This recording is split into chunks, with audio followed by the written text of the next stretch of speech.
Hi again, welcome back. This is video 4 in my study of Isaiah. And in the last video, I covered the first 3 verses of Isaiah 3. And in this video, I'm going to cover verses 4 and 5. But before I get into that, as I do with the beginning of all of these videos, I try to explain some things that I'm noticing about biblical prophecy that I hadn't really thought about before, and I think that they are helpful when it comes to discerning the voice of God in general, but more specifically when it comes to biblical prophecy. In the first video, I pointed out how God sometimes gives prophecy out of order, and then he fulfills it in what appears to be a sequence. He gives it in a sequence, but then sometimes he fulfills it out of order. So that's something that we need to be paying attention to. The second thing I pointed out was that sometimes God layers prophecy. In the middle of one prophecy, he can just sort of sandwich in an extra prophecy about something else. So that's something to be looking for as well. In the third video, I kind of gave an overarching concept of faith in the verse talking about that we see through a glass darkly. Okay, so it's helpful. We need to understand what faith is and that God is telling us what is on the other side of that dark glass so that we can more accurately hear his voice on this side of the glass. And in this video, I want to point out another little aspect, and it is found in 1 Kings 22. So I'm just going to summarize this story and then get to my point. So in this chapter, we have these 2 kings. We have Jehoshaphat, the king of Judah, and then we have the king of Israel, which if you read the chapters prior, you'll discover that the king of Israel is Ahab. And if you know anything about Ahab, you know that he was mostly a wicked king, meaning that he made mostly really evil, bad decisions in his life. Whereas in contrast, Jehoshaphat actually made mostly good decisions. Now, Jehoshaphat's not perfect, and he actually made a really bad decision. Probably the worst decision he made was to give his son to Ahab's daughter. And when he did that, he became part of Ahab's family, and he became somewhat beholden to Ahab. So notice in the next verse, Ahab gives Jehoshaphat this proposition, and he's like, listen, I think Ramoth Gilead is ours, and I want to take it back from Syria, so are you on board? And Jehoshaphat, since, he has made this alliance with Ahab, he really can't back out of this deal. So he's like, yeah, sure, whatever you want. I'm 100% on board. But then Jehoshaphat, he's still a man of God, even though he's made kind of a bad decision. You can tell he's a man of God because he's like, all right, before we make this decision, though, can we please consult and make sure that God wants us to do this? All right? Really important to pray to God before you make really important decisions. And Jehoshaphat notices this. So Ahab's like, fine. So he gets his prophets together. He has about 400 prophets. And he's like, hey guys, what do you think? Should I go up to Ramoth Gilead or should I not? And they're like, oh yeah, totally, do it. Yeah, wonderful. God's totally with you. What a great idea. All right, now Jehoshaphat is like, yeah, let's see. Is there anybody else? Is there anybody else that, is a prophet of God? I don't really know about those 400. What do you think? I don't know. And so then the king of Israel's like, yes, there's another one. His name is Micaiah, and I hate his guts because he always says things that I hate, and he never says anything good about me, and I've unfriended him and blocked him from Facebook. And so Jehoshaphat's like, you should not say that about one of God's men, okay? The king should not say that. Which is an interesting thing to say because in Ahab's mind, he's the top. And Jehoshaphat realizes that he's not the top. God is the top. And someone who is listening to God should be respected. Oops. Okay, so Jehoshaphat realizes that. And so then the king of Israel's like, fine, I will go get Micaiah. So Ahab and Jehoshaphat, they set up these really impressive thrones in the gates of Samaria, and they have this whole like big shindig planned. And then this guy Zedekiah comes, and he's one of the 400 priests, and he has these horns of iron, which is a really strange fashion choice, I guess, unless you are storming the Capitol. Just kidding. Anyways, he makes these horns of iron and he gives them, and he's like, thus saith the Lord, if you wear these horns of iron, you'll totally destroy the Syrians. And it's like, okay, that's a weird thing to do. But anyways, and then all the prophets are all like carrying on this big dog and pony show. Yeah, you should go into battle. You should totally do it. Okay. Meanwhile, the messenger has gone to go get Micaiah, and he kind of gives Micaiah a little bit of a briefing before, and he's like, listen, all the other prophets have said what the king wants to hear, and the king wants to hear that he's going to win. So please say what they have said, okay? Because, if you value your life, then just please say it this way. And Micaiah's like, yeah, you know what? I'm just going to say what God tells me to say and nothing else. Thanks. And so then the king is like, all right, Micaiah, should we go to battle with Ramoth Gilead or not? And Micaiah's like, oh yeah, totally, for real. You should totally do it. It'll be great. And God will totally give you the victory. Whee! And Ahab can tell that he's being sarcastic and lying. And he's like, how many times do I have to tell you that I want to hear the truth? Okay, is God going to give us the victory or not? All right, now Micaiah says this, and you have to really infer the meaning here. He says, I saw all Israel scattered upon the hills as sheep that have not a shepherd. Not a shepherd. And the Lord said, these have no master. Let them return every man to his house in peace. Okay, so basically he's saying all of your military are going to be scattered on the hills with no leader. In other words, that means Ahab will be killed. That's what that means. And Ahab knows what that is what that means, because Ahab's like, see, I told you, Jehoshaphat. He never says anything good about me. I hate him. And so then Micaiah goes on and he's like, yeah, you want to hear what God actually told me? I mean, you want to hear the whole little thing that I heard from God? Listen, I literally saw God on his throne, and he had the whole host of heaven. So that like includes angels, that includes sons of God, that includes the divine council, that includes all of these entities that God has around his throne that he has chosen as his council, okay? If you don't know what the divine council is, I would suggest looking up a theologian by the name of Michael Heiser. His last name is spelled Heiser. You can find his videos on YouTube, Michael Heiser Divine Council, and you can learn more about this group of entities. So God has this host of heaven around his throne, and he's like, all right, I need someone to go down there and convince Ahab that it's okay to go to battle at Ramoth Gilead, because I'm a kill him. All right, and he's going to die. And so who wants to go and do it, and how are you going to do it? Well, some of them are like, oh, you should do this, and some of them are like, oh, you should do that. Well, then this one spirit comes forth, and he's like, hey, listen, I've got a great idea. I will persuade him. And God's like, all right, what's your idea? And he's like, I'm going to go down there, and I am going to lie to all of those 400 prophets and tell them that he will win at Ramoth Gilead. And I know that's what he wants to hear anyway.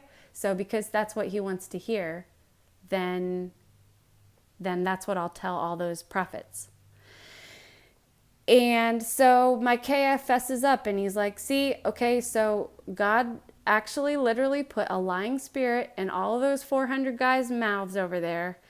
And so that's actually the evil. What I'm telling you is the truth. What they're telling you is actually evil.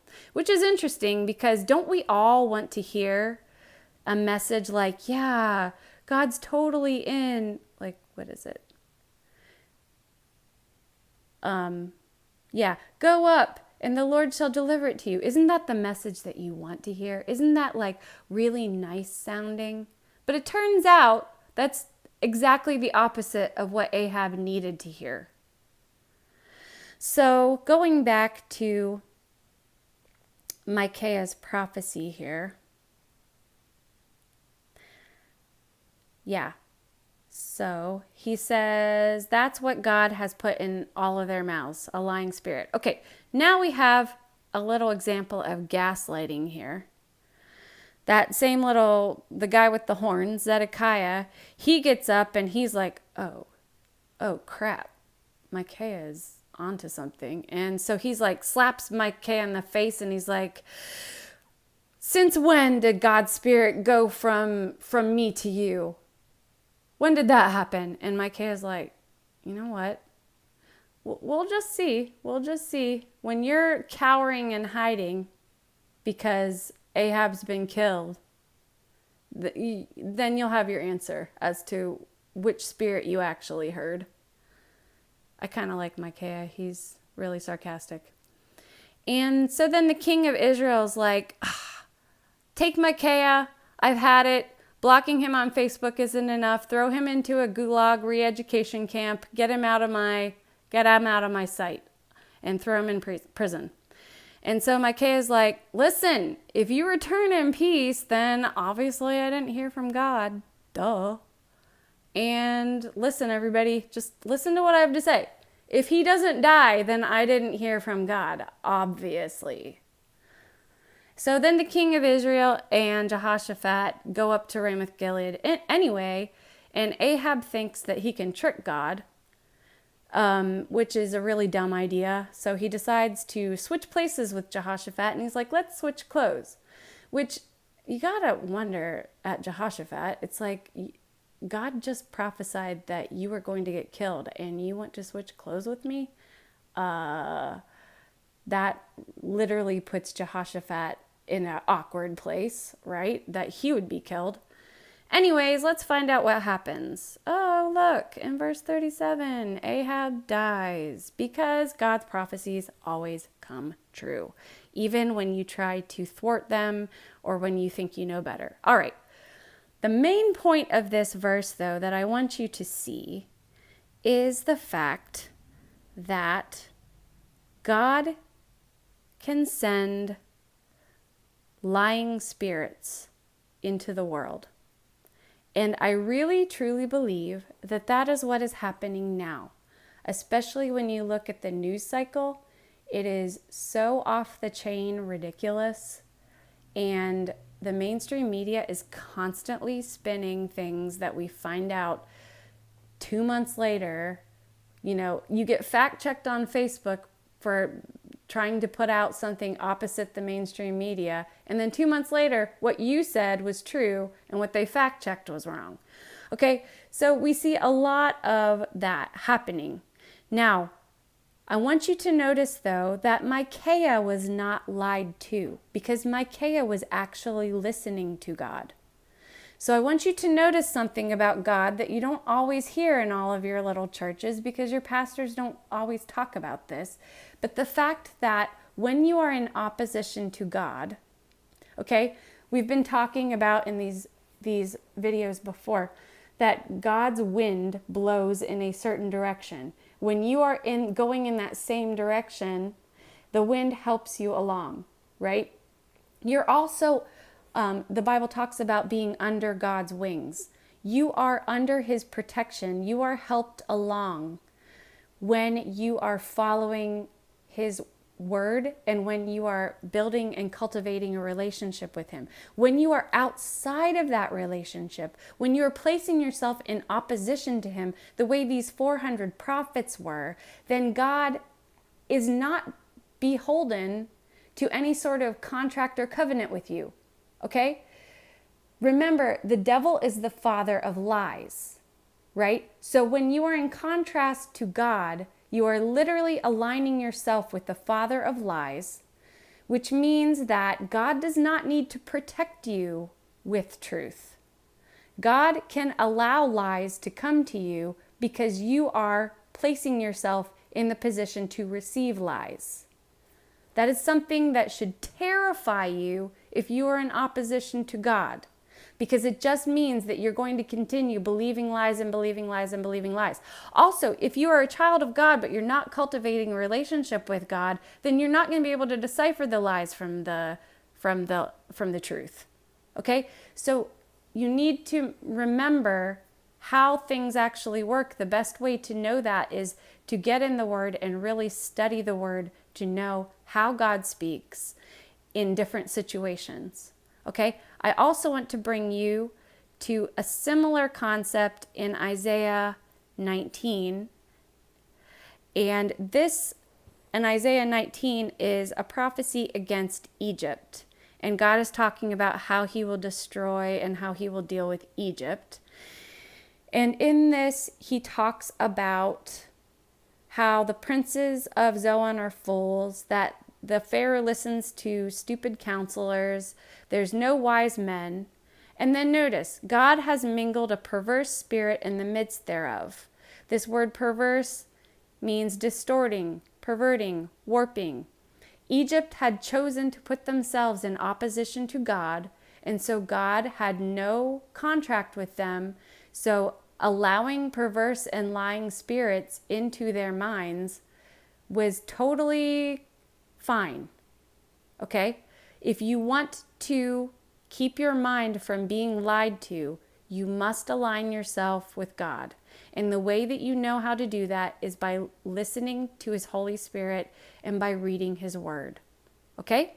So that is my point here, that I believe now more than ever, there are more and more lying spirits just running rampant on this planet. And people who are in opposition to God, it's just like Pharaoh in the story of the Exodus of the Israelites, that God allowed Pharaoh, because Pharaoh had hardened his heart, it said that God hardened his heart even more. When you put yourself in opposition to God, He allows a double down to happen. You don't believe in God, you are in opposition to Him, so He says, fine, if you reject me, you're going to really reject me because I'm going to get glory out of it. Okay? So do not put yourself in opposition to God. Okay? And then you won't need to worry about lying spirits and perverse spirits. And actually what happens is, the more, like I said, the news cycle is out of control ridiculous these days. Things that used to just be talking points are so past the point of talking about. They are so ridiculous that if you are a truth follower, you should at least be understanding that what you're seeing in the news cycle cannot possibly be true. Or if it's based in truth, there are definitely lies in there. Okay? You've got to be, just like in Isaiah 7 where it says, pay attention, don't be at peace, don't be afraid, and don't lose heart. That is what we're called to do during these times of confusion and chaos. But I just wanted you to see that God will get glory out of this. And I think it's in Matthew 24, 25, or maybe it's in Revelation. It talks about how knowledge will increase. Okay, notice it doesn't say that truth will increase. Like, there is truthful knowledge out there that will increase, but also there are going to be lies. Lies are another form of knowledge. So we have an increase of all kinds of knowledge happening on this planet. I believe that some of that knowledge are these perverse spirits that God is allowing to be released on this planet, and we need to really be in the Word to decipher what is true and what isn't. All right, so that being said, let's get into Isaiah 3, and I think this will go pretty quickly because we just have 2 verses. Okay, so it says, I will give children to be their princes, and babes shall rule over them. All right, now remember that this is being written to the kingdom, the southern kingdom of Judah. However, for my purposes of talking about this in modern relevance, remember in Isaiah chapter 2, near the end, it talked about when God would arise to shake terribly the earth. Okay, so I believe that this wording is what is bringing this ancient prophecy into our modern day because of the pandemic. We've never seen such widespread shaking of the planet.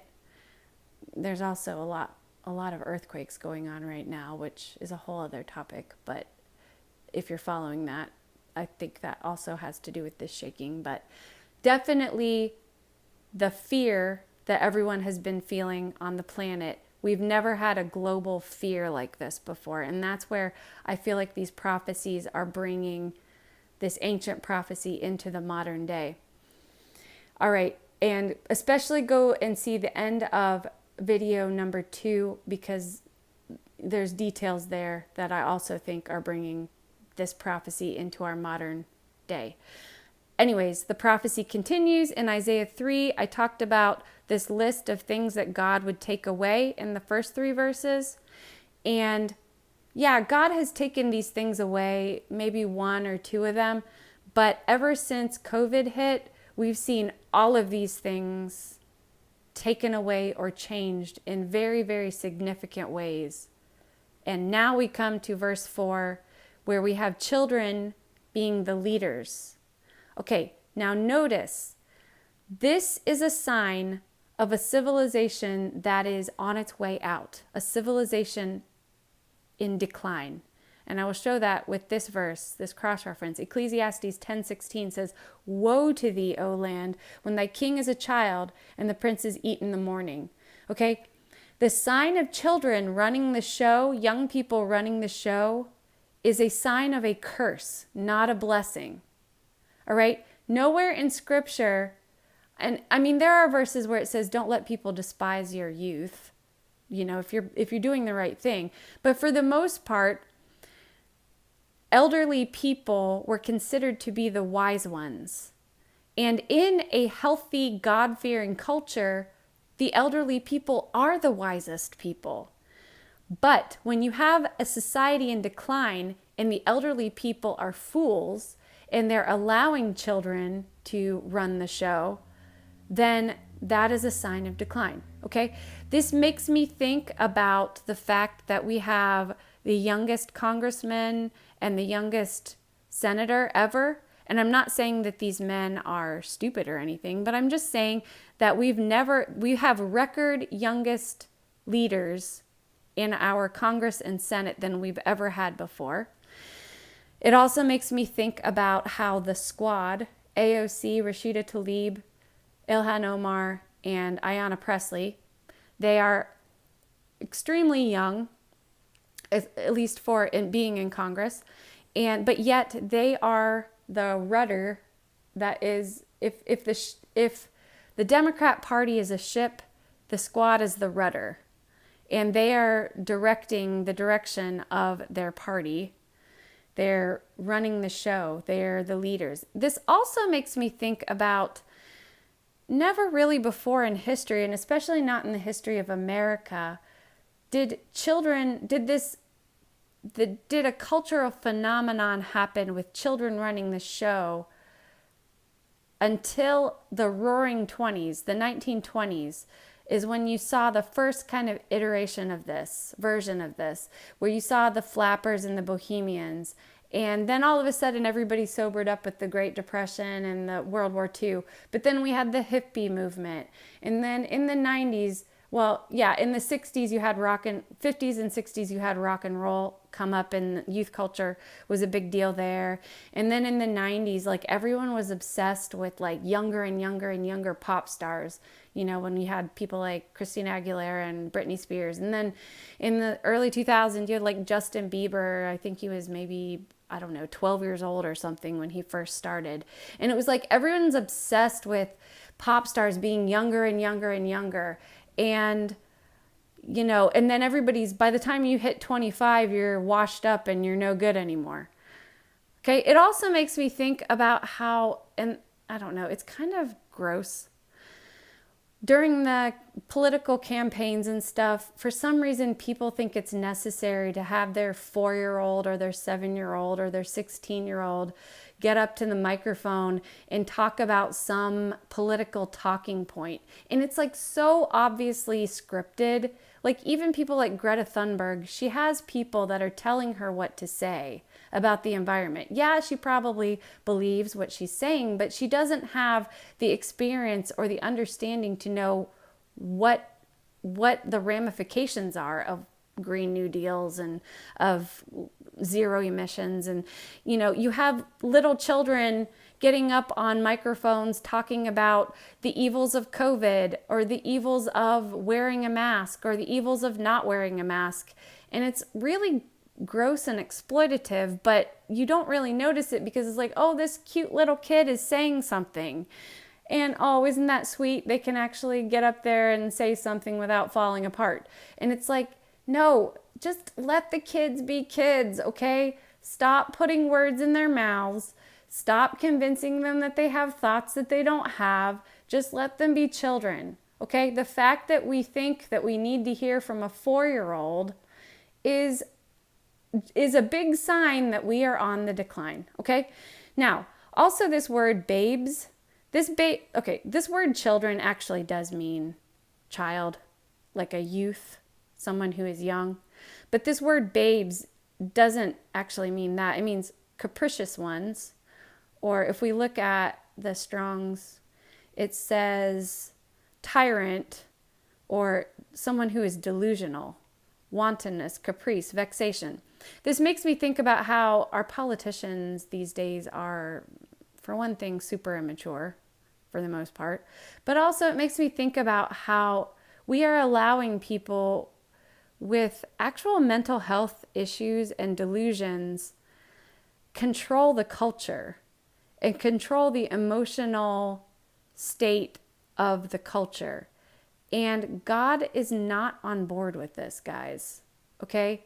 So he has standards and he has ways of doing things. We should not be allowing people with mental health or delusional issues to run the show. And when we do, it is a sign that our nation is on the decline. All right, now verse 5. This one is so obvious. I mean, I really don't even need to explain it, but, and the people shall be oppressed, every one by another, and every one by his neighbor. The child shall behave himself proudly against the ancient, and the base against the honorable. I mean, this is pretty much the year 2020, 2021 summed up, right? Everyone's at each other's throats. Everyone is yelling and screaming at each other. And the Bible literally says that you don't war against flesh and blood, okay? Your enemy is principalities, powers, rulers of darkness, and spirits of wickedness in high places, okay? Those are your enemies, not someone who doesn't think like you, all right? But we all, you see people yelling and screaming at each other at Trader Joe's, or you see people fighting in the street, or you see, people, everybody gets their camera out and puts it in people's faces and stuff like that, And sometimes you have to do that when someone is oppressing you for no reason. But at the same time, why is this happening? This is happening because our nation is on the decline. So if you're wondering why, it's because we're on the decline.